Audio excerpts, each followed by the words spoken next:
అస్సలు ఎక్స్పెక్ట్ చేయలేదు ఈ ట్రిప్ ఇట్లా జరుగుతుందని చెప్పి. ఒక ఫాలోవర్ లాగా పరిచయం అయ్యి ఒక క్లోజ్ ఫ్రెండ్ అయింది తను. యాక్చువల్గా ఏం జరిగిందంటే ఫ్రెండ్ వాళ్ళ సిస్టర్ మ్యారేజ్ ఉందని చెప్పి అయితే ఒక ఇన్విటేషన్ అయితే వచ్చింది. చాలా స్పెషల్ ఇన్విటేషన్ నాకు ఇది, ఎందుకంటే ఒక ఫాలోవర్ లాగా పరిచయం అయ్యి ఒక ఫ్రెండ్ అయిపోయింది తను నాకు. ఇంకా చాలా రోజుల నుంచి అయితే ప్లాన్ చేసుకున్నాను ఈ ఈవెంట్ కి పక్కా అటెండ్ అవ్వాలని చెప్పి. సో అందరం అయితే స్టార్ట్ అయిపోయాము, మంచిగా క్రేజీ ఎంజాయ్ చేసుకుని అయితే మంచి మూమెంట్ తో అయితే స్టార్ట్ అయిపోయాము. సో అసలు ఏం గిఫ్ట్ తీసుకోవాలో ఐడియా అయితే లేదు. సో మంచిగా డీసెంట్ ఉంటుంది అని చెప్పి అయితే ఒక బొక్క అయితే తీసుకొని అయితే వెళ్ళాం మ్యారేజ్ కి.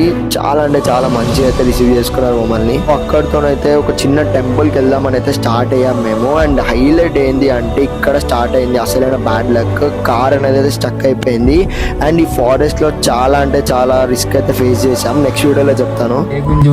ఎవరు గుజ్జారు దీన్ని చూసే భయపడ్డారా? అరే బంకు మొత్తం వినిపించింది రా, అంత గట్టి కొర్రిండు.